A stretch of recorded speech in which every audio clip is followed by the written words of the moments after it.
RPA Plus saison 11 épisode 36, c'est qui va manquer la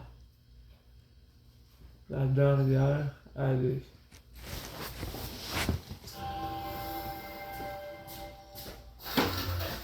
Bonne vidéo. La Société de l'assurance automobile du Québec. Sur la pas de stress, il y a .S. Et par Anti-Route, le choix numéro 1 des professionnels partout au Québec.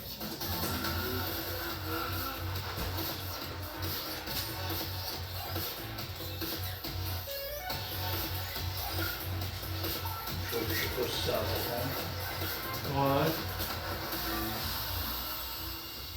Bonjour mesdames, messieurs, Ouais, je sais pas si ça va pas. Première émission de la saison, messieurs, bonjour. Bonjour, bon, on s'est dit tant qu'à faire, on va se payer la traite, on va vous présenter une émission spéciale dédiée à l'industrie automobile, les grandes tendances de la saison, les enjeux, puis on met dans le micro-ondes, que ça marche pas. durant l'année plutôt, Ouais. qu'est-ce Une qui s'en minute, vient, mais les que ça tu va l'arrêtes avoir à dans 5 le minutes. futur. Nous aussi, vu que c'est une émission ok. spéciale, on se paye la net bien cuit à la fin de l'émission.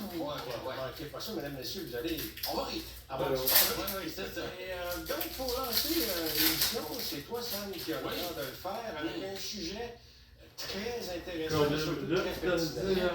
Vous allez voir, c'est un sujet quand même assez lourd, mais qui a son importance, je pense. Tu l'as bien dit. Je veux qu'on parle de l'instabilité politique ambiante et son impact aussi sur l'industrie de l'automobile. Tu l'arrêtes à Vous savez 30 que minutes. depuis quelques Faut années, répondre on à assiste première. à une transition majeure de ok. l'industrie automobile en matière de véhicules électriques. À l'échelle mondiale, À l'échelle mondiale, évidemment, pas seulement chez nous au Québec. arrête la chambre, Mais je dirais ça dans va? les dernières années, dans les 2 dernières années, disons, on Ton a micro, l'entour aussi, il est encore sous la garantie, papa. Le premier, Ah. vous me Ah, pouvez ouais. venir, c'est l'arrivée, le retour, devrais-je dire, à la présidence des États-Unis de Donald Trump, avec ses politiques protectionnistes, le Build in America. On Ah, a il arrive à centré Trump, également papa. dans tous les programmes pour faciliter le développement des véhicules Ah, électriques. Et ça a fait extrêmement mal à plusieurs constructeurs automobiles qui avaient déjà mis en Ouais, place il a des équipes pour développer des nouveaux véhicules électriques, des usines. Ça a coûté des milliards et du jour au lendemain, ils se sont fait dire Le fond ce sur quoi vous travaillez depuis 4 ans, là, on oublie ça. Vous effacez ça et on recommence. Je pense à des Stellantis, des Ford, des GM, des constructeurs américains. Ça crée une le fond instabilité, une incertitude. Et s'il y a bien quelque chose auquel sont allergiques les constructeurs automobiles, c'est bien l'incertitude et l'imprévisibilité. Ben oui, parce que c'est des calendriers de production qui sont décidés à l'avance. Absolument. C'est pas à décider aux années, mais c'est décidé des dizaines d'années quasiment d'avance. Non, d'autant plus que M. Trump, normalement, dans quelques années, va lever les pattes. Il sera plus là. Fait que ça va être une autre réalité. Ouais, mais malgré tout, le mal est fait. Le mal est fait. à l'industrie Absolument. américaine, puis tu vas en parler d'ailleurs. Ouais, puis je veux insister aussi sur le deuxième aspect qui vient vraiment chambouler tout ça, c'est la montée en puissance des constructeurs chinois. De la Chine en tant que telle, mais aussi des constructeurs, des véhicules électriques chinois qui sont maintenant vendus partout à travers la planète. En Europe, il y en a beaucoup. Ouais, En là, Asie, je le en balance. Australie. Malgré qu'on tente Là, je le balance, papa, puis ils font l'implantation dans... en plus. En Ils Amérique du font Nord, partout. un peu moins, là, le Canada au Parce que moins. Papa. on le voit, là, il y a Je le balance, là, puis ils font tarifs douaniers complètement. énormes. Ouais. Puis malgré tout, ils rentrent par Au Mexique, il y en a pas. Au Mexique, il y en a. Ouais, ça commence à travailler. C'est Oui, ça. pour illustrer peut-être un peu ce fait-là, puis la montée de ces constructeurs-là, j'ai parlé avec Steve Millett, qui était PDG de Nissan Canada auparavant, qui est PDG maintenant de Nissan en Australie. Et lui a tout simplement confirmé qu'en Australie actuellement, il y a entre 20 et 30 marques de véhicules chinois. Et à l'horizon, c'est déjà beaucoup. Mais à l'horizon Parce que 2030, ça va être une centaine de on marques. reste pas que la- une tonne de Parce briques. qu'on a plus ça arrêté, on va y aller. Ouais, c'est D'ailleurs, ça. on va au Canada parce que BYD 2026. Mec, c'est la 20 pluie concessions arrête, à c'est là travers qu'on le va en Canada, profiter 4 pour modèles, sortir. donc ils rentrent pour vrai. Il y a une brèche. On va voir la porte passion. Ah, Il y a pas le Nissan n'est pas le seul à Absolument parler de pas. ça. Je pense du côté de chez Toyota. Koji Sato, C'est ancien là PDG aussi, de hein. Toyota, a affirmé que Ouais. dans le contexte actuel, si la réalité continue comme elle est actuellement, ben c'est la fin pour Toyota. Et quand C'est pas n'importe qui, là.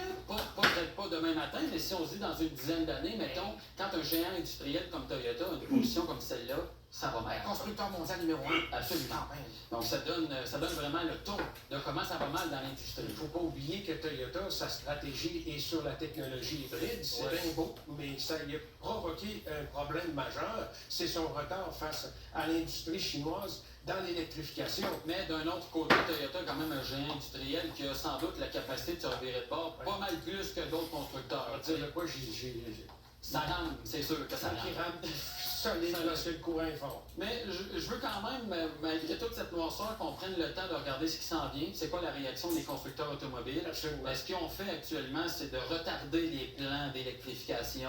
On revient avec des véhicules qu'on connaît. Regarde ce qui se passe chez Stellantis.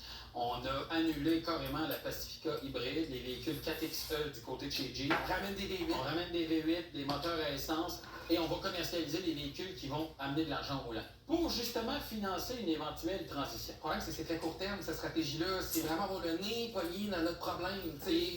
Et pendant ce temps-là, les constructeurs chinois, eux autres, c'est le pied au fond puis on s'en va. Écoute, Donc, chaque semaine où un constructeur automobile n'investit pas dans son avenir, en Amérique du Nord, entre autres, ben, c'est une semaine d'avance que les constructeurs Puis asiatiques. l'ascenseur a été réparé, La papa. session d'arrivée, en plus, Oui, les parce- véhicules chinois, on s'en est fait parler beaucoup par les... Et on s'en parle entre nous énormément. Oui, oui, D'ailleurs, oui, oui, oui. on se demande vraiment qu'est-ce qui se passe. Là, parce que les constructeurs sont dans la dèche actuellement. Ouais, ouais. Qu'est-ce qui attend les consommateurs? Ben, j'ai parlé avec Nissan encore une fois. Il y a un haut dirigeant de Nissan aux États-Unis qui disait que le prochain hit pour l'Amérique du Nord, c'est les véhicules hybrides. On le voit d'ailleurs dans la catégorie des VUS compacts. Il y en a. Pour Nissan, parce que... Mais pour Nissan, même à l'échelle des autres constructeurs, ce qu'ils veulent actuellement, ce sont des véhicules hybrides. Selon eux, c'est le premier pas vers une transition éventuelle vers les véhicules électriques. Mais ça, ce n'est que la pointe de l'iceberg, parce que les constructeurs automobiles doivent vraiment revoir leur façon de penser. On parle chez Nissan, entre autres, qu'on va diminuer le coût de développement des véhicules de 30 à 40 le temps de développement des véhicules de 30 à 40 également, pour passer de 5 ans à 3 J'ai ans. fini. Et ça, c'est pour avoir une agilité qui va permettre aux constructeurs automobiles de répondre aux constructeurs chinois qui ont cette agilité-là et qui ont la capacité de se revirer sur un Les constructeurs chinois sont comme en train de lever le ton, hein? Oui. C'est comme ça que ça va devoir Il y fonctionner. a longtemps qu'ils se préparent Ben, la c'est ça. là. C'est Ouais, ça. ils ont le pied dans le Ah plancher. oui, ah oui. Pas, ils sont pas partis avec une page blanche. Non. Ils ont fait rentrer Tesla, ils ont regardé comment ce qu'ils faisaient. Ouais. Puis ils ont dit, go à cette heure. Puis là, je parle de Nissan, mais c'est la même chose pour un paquet d'autres constructeurs Oui. qui ont exactement le même constat, qui doivent couper les Oui, prix de bien sûr. développement et accélérer le tout dans le meilleur capable. Et puis ça passe aussi, par exemple, du côté de chez BMW avec la prochaine génération de X5, avec une multitude, une pluralité de motorisations pour un même modèle. Ouais. Le prochain X5, ça va être essence, diesel, hybride rechargeable, hydrogène et électrique. C'est ça. Et ça donne de la possibilité aux constructeurs de se revirer rapidement de bord si jamais il y a une réalité qui change. Ouais, mais moi, je suis sceptique face à cette stratégie-là, qui est encore une fois une vision à court terme. Ben- Parce que si tu multiplies le nombre de plateformes ou de technologies plutôt offertes sur la même plateforme, tu complexifies encore une fois ta chaîne de production. Mais en même temps, ça te donne peut-être une façon de réagir rapidement à une réalité de marché changeante. Répondre Comme aux ce qu'on consommateurs. voit aux États-Unis, ce qui s'est passé du jour au lendemain avec l'arrivée de Trump. Mais je veux juste finir rapidement en disant que la transition pour les véhicules électriques, elle est bien entamée à l'échelle mondiale. Irréversible. Ça, c'est irréversible. On le voit avec le marché de la Chine, entre autres. Et chaque constructeur qui prend du retard, ben, c'est un coup de pelle de plus pour se creuser sa tombe. C'est là qu'on en est avec l'industrie de l'automobile à l'échelle mondiale. C'est joyeux. Ça nous affecte chez nous aussi. Absolument. C'est une réalité. Ouais. C'est ça. Tu nous parles de quoi, toi? Un autre sujet fort populaire, les véhicules hybrides rechargeables. Ça fait suite un peu à ce que Sam vient de dire. Les gens ont connu peut-être une solution à bord de ces véhicules-là et on va essayer de démystifier s'ils sont vraiment efficaces ou pas. Tout ça après la pause. La période des vacances s'en vient et qu'est-ce qui va se passer? Tout le monde va sur les routes. Dans le cadre de nos capsules avec la SAC, on parle des comportements sécuritaires à adopter.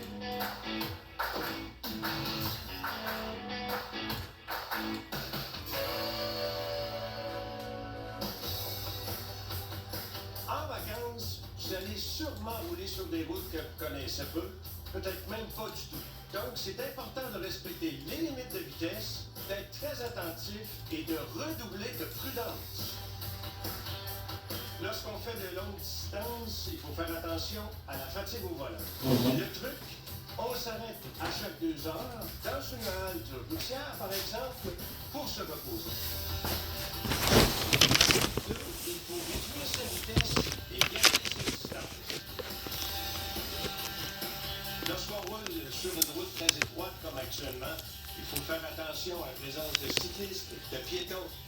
Et surtout, choisir un bon endroit afin d'effectuer la manœuvre de dépassement.